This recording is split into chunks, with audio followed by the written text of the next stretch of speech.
Pada part ke-155 diambil dari light novel bab 356 sampai dengan 357 pertempuran melawan Osdok dan kedatangan mantan kesatria hitam Tuben.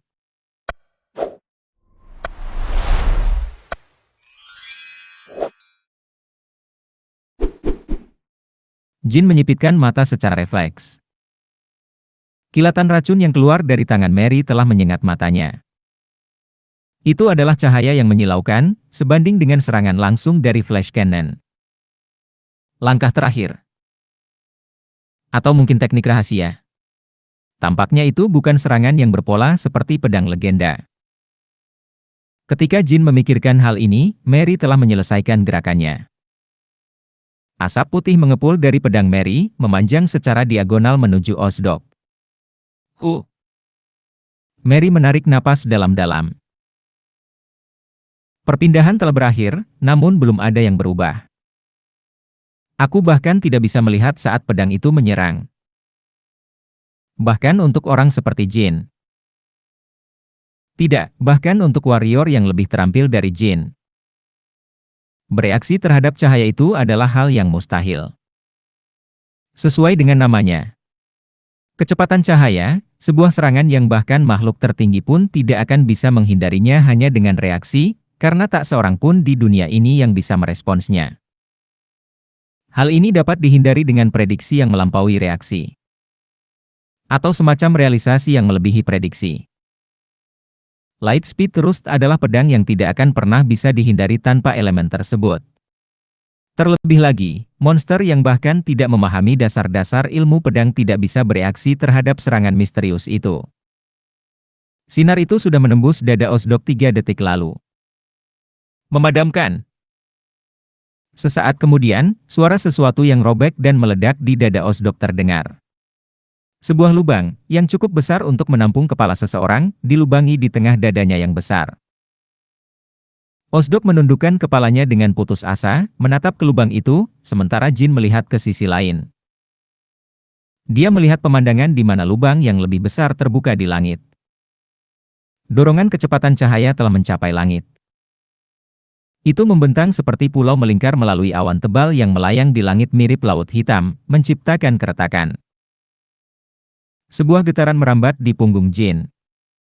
Sebagai seorang warrior, dia tidak bisa menahan rasa kagumnya. Itu adalah hasil dari satu dorongan. Untungnya, sihirku berhasil mengenai kecepatan luar biasa dari tusukan itu. Mungkin kakak perempuan Mary menyesuaikan kecepatannya untuk itu. Itu bukan hanya keberuntungan, mungkin kakak perempuan Mary mengatur sinkronisasinya. Osdok tidak bisa bertahan melawan serangan sihir dan fisik secara bersamaan. Jin mengangguk tanpa sadar, mengingat fakta itu. Tapi meski sihirku meleset, nampaknya tusukan itu tidak akan mengecewakan Osdok. Ag! Osdok memuntahkan segumpal darah hitam. Ia meraung kesakitan, menggeliat kesakitan, dan menghantam tanah dengan tinjunya. Rasanya seperti benang putus, dan dari lubang yang menembus dadanya, suara retakan baru dimulai. Garis-garis muncul di tubuh Osdok seperti pembuluh darah, terukir secara acak di atasnya. Ada ratusan, ribuan garis ini, semuanya berasal dari tempat yang dilewati oleh Lightspeed Thrust. Jari-jarinya telah dipotong, ekornya diiris menjadi puluhan bagian, pergelangan kaki dan pahanya terkoyak. Secara harfiah, seluruh tubuh Osdok hancur. Kejutan yang layak diberi nama, teknik rahasia. Namun, Mary tampak tidak puas, meski memiliki kuasa ilahi. Masih jauh dari cukup. Siapapun yang pernah menyaksikan dorongan yang mendekati tingkat kekuatan ini tidak akan pernah berpikir untuk menggunakan ungkapan, itu masih jauh dari cukup.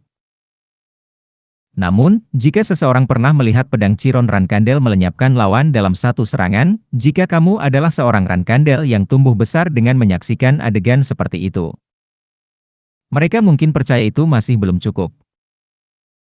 Atau mereka mungkin tampak terlalu bangga. Membandingkan diri mereka dengan ayah mereka. Tapi ada sesuatu yang membuat tulang punggung Jin merinding lebih dari Lightspeed Thrust milik Mary. Ini belum berakhir. Osdok. Jin dan Mary merasakan monster berumur 1000 tahun ini belum mati. Makhluk iblis tingkat tinggi dengan kemampuan regenerasi super bukanlah hal yang langka. Dalam kasus monster bernama seperti Osdok, itu sudah pasti. Jika Osdok berada pada level inti monster yang layak, para pahlawan dari 1000 tahun yang lalu tidak akan mendapat banyak masalah. Osdok tidak diragukan lagi adalah yang paling kuat di antara mereka yang memiliki inti monster, mungkin yang terkuat pada masanya. Gedebuk. Tubuh Osdok yang hancur mulai menyusut dengan cepat. Secara dangkal, hal itu tidak terlihat mengancam sama sekali. Sepertinya tulang dan daging yang terpisah berubah menjadi debu dan menghilang. Namun, ini adalah persiapan untuk sebuah transformasi. Tubuh Osdok yang telah berubah menjadi partikel membentuk sosok baru di udara. Pupil Mary membesar, dan Jin memanggil burung phoenix-nya. Tes. Gaah. Tes mengeluarkan api biru yang menyala-nyala. Itu adalah ledakan terkonsentrasi dari semua api yang bisa dikerahkannya pada saat itu. Itu terjadi dalam sekejap ketika Tes benar-benar mengonsumsi bentuk Osdok. Namun, api biru yang tidak mencukupi membentuk penghalang ke segala arah, memenjarakan Osdok sepenuhnya. Namun, Jin dan Mary tidak bisa lengah dan menyesuaikan pendirian mereka. Orang yang tidak menyenangkan, bukan? Setelah menerima serangan langsung dari Lightspeed terus dan masih berdiri, sudah lama sekali aku tidak melihat makhluk seperti itu. FSSS hahaha. Tes, yang telah menatap Osdok sejenak, perlahan menyusut, dan pemanggilannya pun dilepaskan. Itu bukan karena Tes telah menghabiskan seluruh mana Jin. Aku punya firasat buruk. Saya perlu menghemat kekuatan saya dan bersiap untuk langkah baru. Jin tidak dapat memprediksi sejauh mana kekuatan Osdok setelah transformasi, jadi dia harus siap menghadapi berbagai variabel. Jika muncul situasi di mana dia perlu menggunakan teknik rahasia pedang sihir, dia kemudian akan memanggil Tes. Sudah lama sekali aku tidak melihat sosok menyebalkan itu. Murakan memandang Osdok, yang sedang menyelesaikan transformasinya, di tempat api biru Tes menghilang. Monster yang telah dilukai oleh pendekar pedang itu merenungkan momen kekalahan yang tak terhitung jumlahnya. Hingga suatu hari ia berevolusi menjadi monster inti dengan bentuk tubuh menyerupai pedang tajam, atau monster yang telah diserang oleh penyihir menjadi kebal terhadap sihir. Dalam kasus Osdok, yang terjadi adalah keserakahan. Negara ini tidak selalu memakan emas. Itu adalah keberadaan yang umum seperti monster lain, memakan binatang buas, manusia, atau monster lainnya. Namun, suatu hari, Osdok memperhatikan kebiasaan manusia yang dibunuhnya, mereka tidak melepaskan koin emasnya bahkan dalam kematian. Sebelum memperoleh inti, ia tinggal di dekat kota perdagangan. Di sana, Osdok melahap banyak manusia yang bergantung pada koin emas mereka bahkan dalam kematian, memprioritaskan kekayaan mereka daripada rekan-rekan mereka. Dan ketika itu mendapatkan intinya. Osdok menjadi lebih manusiawi dibandingkan monster lainnya. Bukan hanya penampilan saja, tapi juga kepribadian, tindakan, bahkan bahasa. SSST. Muncul dari asap, Osdok turun dari langit ke tanah. Tubuhnya yang sangat besar tampak sebesar gunung, namun telah lenyap sama sekali. Sekarang, ia terlihat sangat manusia. Seolah-olah daging hitam sebelumnya telah berubah menjadi baju besi dan pedang, ia bersenjata lengkap. Wah, apa itu? Apakah itu benar-benar monster? Sepertinya seseorang. Itu telah menyusut. Itu bahkan lebih kecil dari Jin. Jelas, ukurannya menjadi jauh lebih kecil dibandingkan sebelum transformasi. Namun intimidasi yang berasal dari Osdok beberapa kali lebih besar. Rasa dingin merambat di punggung Jin dan Mary. Bangun setelah 1000 tahun, dan mereka bahkan tidak bisa menyambutku dengan baik.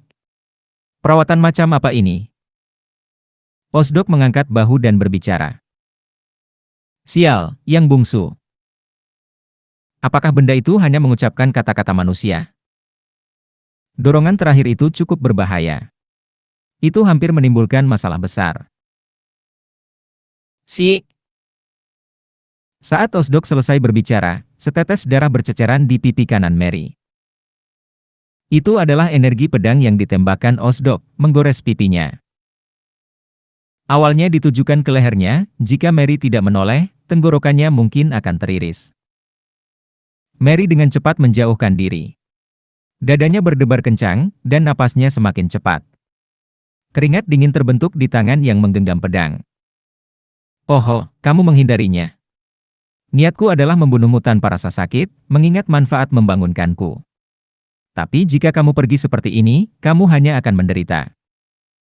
Sambil mengatakan ini, Osdok sudah menusukkan pedangnya ke sisi Mary. Dia menutup jarak dengan kecepatan yang sangat cepat sehingga dia bahkan tidak bisa menyadarinya. Meskipun serangan itu diblokir oleh armornya, luka panjang muncul di bahu Mary akibat pukulan berikutnya. Jika Jin tidak turun tangan dan menangkis serangan pedang ketiga Osdok, luka Mary bisa lebih parah. Dentang, swos. Pedang Sigmund dan pedang Osdok saling beradu. Petir dan penindasan Sword of Legends bergantian tanpa henti dalam serangannya, tapi Osdok tampaknya sama sekali tidak terganggu oleh tekanan tersebut. Tunggu, teman-teman. Pendekar pedang ini. Mungkinkah dia seorang Rankandel? Osdok menyerang dengan santai sambil bertanya. Apa yang ingin kamu lakukan, mengetahui hal itu? Jin mengambil posisi bertahan, melindungi punggung Mary. Dia baru saja dengan cepat mengonsumsi aura dalam jumlah besar melalui light speed terus dan menghindari serangan mendadak, jadi dia membutuhkan waktu untuk mendapatkan kembali kekuatannya. Untuk menyelamatkanmu. Apa? Sekarang aku akhirnya terbangun, aku rasa aku tidak perlu dipermalukan lagi oleh kalian, orang-orang yang bodoh.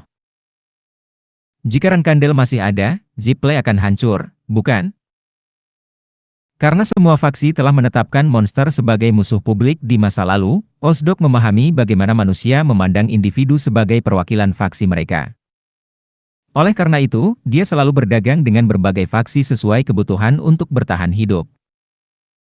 Dan dia berencana melakukan hal yang sama kali ini. Sekuat apapun dia telah mendapat pelajaran 1000 tahun yang lalu, dia tidak bisa menghadapi seluruh dunia sendirian. Jika Zippley masih berdiri, mungkin saya bisa membantu sedikit. Bagaimana kalau membentuk semacam hubungan simbiosis antara klanmu dan aku? Bukan hubungan simbiosis, tapi lebih seperti parasit, Osdok. Apakah menurut kamu Rankandel adalah nama yang bisa diucapkan dengan santai oleh orang seperti kamu? Menurutku kamu tidak secerdas itu. SKKK. Pedang Osdok memotong ujung mantel Jin. Yang lebih mudah, bisakah kamu memberiku waktu 30 detik? Apakah mungkin? Mary berbicara pelan, tapi dia tidak memasang ekspresi serius. Aku akan memberikanmu lebih dari itu, sebanyak yang kamu perlukan. Kamu cukup berani. Faktanya, Mary memasang ekspresi gembira, seolah-olah dia bersemangat dengan kemungkinan memulihkan kekuatannya hanya dalam 30 detik. Gagasan untuk memulihkan diri dan terlibat dalam pertempuran sengit dengan Osdok sekali lagi menggunakan variasi gunung berapi membuatnya senang. Mary Rankandel. Dia juga cukup marah. Apakah ini berarti dia tidak akan meminta bantuan dalam situasi ini dan hanya ingin terus berjuang? Kupikir anak itu akan meminta bantuanku, tapi dia hanya ingin terus berjuang sendirian. Murakan menilai situasinya dan menggelengkan kepalanya. Ini adalah waktunya untuk campur tangan. Tidak perlu membahayakan saudara-saudaranya. Aku akan berubah menjadi wujud asliku dan memulai dengan benar dari awal. Hah? Apa itu?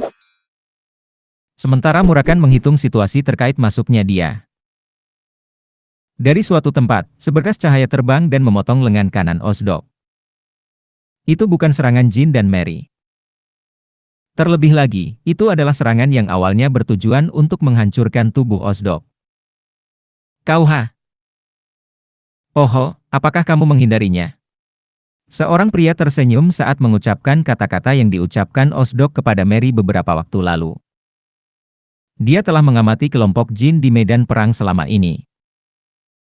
Pria itu memegang pedang, yang tampaknya 2 kali lebih panjang dari pedang biasa dan biasa digunakan oleh para ksatria Vermont. Jelas tidak ada orang seperti dia di dekat sini. Bagaimana? Jin, Mary, dan Murakan. Mereka sama sekali tidak menyadari bahwa pria itu telah mengamati pertempuran dari pinggir lapangan selama ini. Alasan mereka tidak mengetahuinya adalah karena pria itu tidak menginginkannya. Awalnya, dia berencana hanya menonton pertunjukan para pembawa bendera. Bertempur lalu pergi.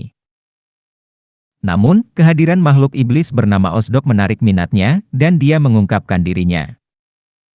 Dia adalah individu yang sangat terampil. Tidak, istilah individu yang terampil tidak memadai. Manusia super. Saudara-saudara segera mengklasifikasikan pria itu sebagai orang yang demikian. Intuisi tiba-tiba dari individu yang kuat membuat jantung mereka berdebar kencang seolah-olah ada tombak yang menusuk mereka. Osdok yang bertransformasi adalah lawan yang tangguh, Jin ragu apakah dia bisa mengalahkannya bahkan menggunakan teknik seperti teknik tempur legenda dewa pertempuran. Dan pria ini memotong lengan kanan Osdok dengan satu pukulan. Tidak banyak manusia yang mampu melakukan hal itu di dunia. Apalagi ini adalah Laut Hitam. Kemungkinan besar dia adalah seseorang yang berhubungan dengan ayahku.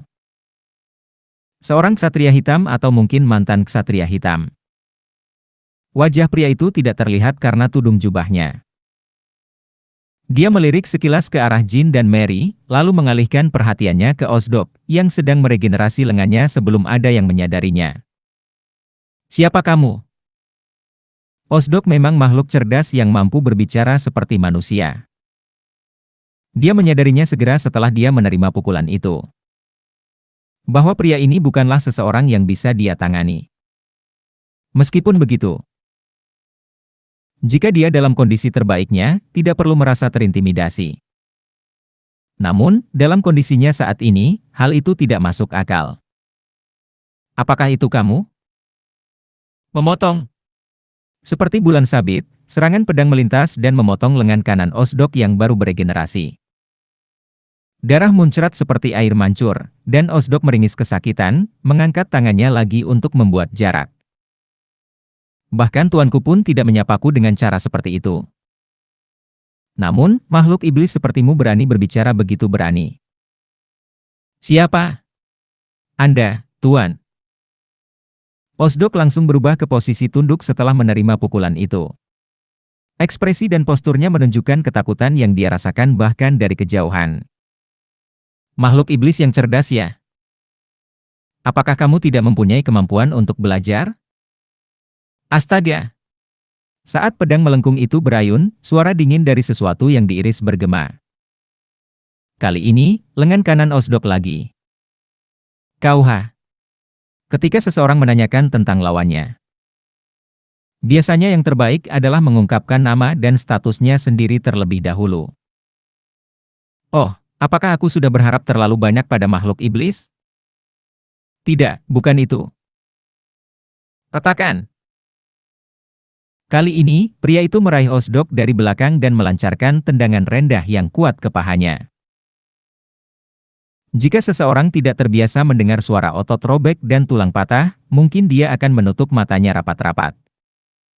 Nama. Osdok. Ketika pria itu bertanya dengan acuh tak acuh, Osdok meringis kesakitan dan menjawab, menahan erangannya. Sepertinya makhluk legendaris dari legenda. Saya tidak pernah membayangkan ia akan dikuburkan di tempat seperti ini. Jika kamu mengampuniku, aku bisa berguna. Batuk. Kali ini, sebuah tinju menghantam perutnya. Pukulan itu, yang tampaknya ringan, menciptakan gelombang kejut yang bergema di seluruh tubuhnya. Dan sebelum gelombang kejut itu benar-benar hilang, pria itu melompat dan memberikan tendangan ke paha Osdok, menyebabkan dia terjatuh ke belakang ke tanah. Gedebuk. Dengan kepala terbanting ke tanah, tubuh Osdok bergetar, seolah-olah akan berhenti gemetar dan mati kapan saja. Aku sudah memperingatkanmu sebelumnya, aku tidak akan mentolerir sikap kurang ajar apapun. Tentu saja, pria itu tidak menganggap keadaan Osdok sedikit pun menyedihkan. Sejak Murakan hadir, peluang Osdok memenangkan pertarungan berkepanjangan sudah tipis. Namun, dengan kemunculan pria itu, peluang kecil itu pun telah hilang sama sekali. Osdok mengangkat kepalanya dari tanah, menarik napas dalam-dalam, dan menghembuskannya dengan kuat. Aku akan melakukan apa saja, maafkan aku. Dia berlutut di depan pria itu, tangannya bergesekan dengan tanah dengan kuat. Dia menggosok tangannya begitu cepat hingga meninggalkan bekas. Tentu, sekarang sepertinya kamu mulai menyadari posisimu. Jika monster menyedihkan ini melakukan kejahatan apapun, itu hanya untuk bangun dari tidurnya. Saya tidak berniat membuat kekacauan di dunia lagi. Aku hanya tertarik pada aroma mangsa yang enak yaitu emas, bukan manusia. Sementara Osdok menjelaskan keadaannya dengan sangat rinci, Jin tidak bisa berkata-kata. Makhluk iblis yang tanpa henti menyerang dia dan Mary beberapa saat yang lalu tiba-tiba menjadi begitu patuh. Itu adalah skenario yang tidak pernah dibayangkan Jin. Jadi, aku akan hidup dengan tenang dan berbudi luhur. Jadi, tolong biarkan aku pergi. Hei, hei. Osdok. Apa yang dibicarakan bajingan itu? Berbudi luhur? Diam. Bisakah kami mempercayai apapun yang keluar dari mulutmu? Murakan mendekati Jin saat dia berbicara. Dia mengerutkan kening seolah kata-kata Osdok tidak masuk akal. Nyaa, ini. Shuri menimpali, meninggikan suaranya sebagai tanda setuju. Shuri juga pernah mendengar reputasi Osdok yang terkenal buruk di masa jayanya. Tentu saja, dibandingkan dengan pemilik sebelumnya, itu bukanlah ancaman. 1000 tahun yang lalu, berapa banyak manusia yang kamu bunuh atau makan untuk bersenang-senang? Di kerajaan Sarba. Apakah kamu dan penguasa manusia yang korup bekerja sama untuk membuat kelaparan dan membunuh berapa banyak orang? Apakah jiwa orang-orang yang kamu konsumsi atau bunuh tidak pernah menghantui mimpimu ketika kamu tidur? Kamu, mungkinkah kamu? Murakan. Lalu, apakah orang ini juga seorang satria Rankandel? Osdok melangkah mundur, terkejut.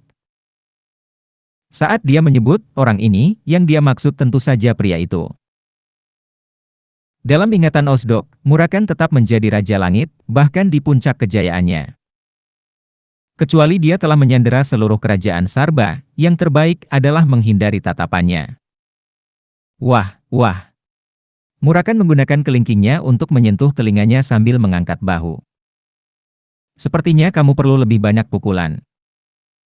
Bagaimana kamu bisa menyebut namaku dengan begitu enteng? Aku minta maaf.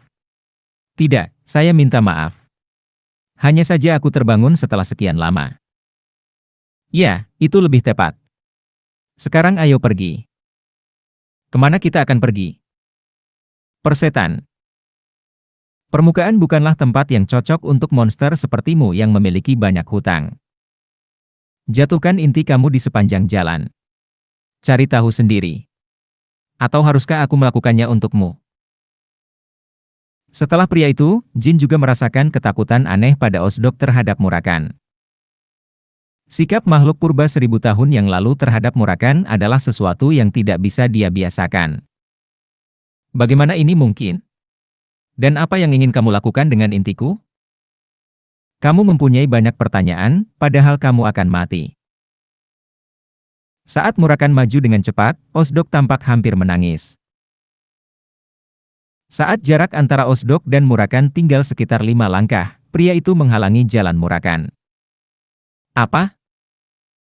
Saya minta maaf atas salam yang terlambat, Tuan Murakan. Pedang Rankandel menyapa penjaga naga klan. Namaku Tuben. Pria itu memperkenalkan dirinya dan dengan hormat menundukkan kepalanya. Murakan tersenyum puas melihat sikap Tuben. Oh, apakah kamu seorang Satria Hitam?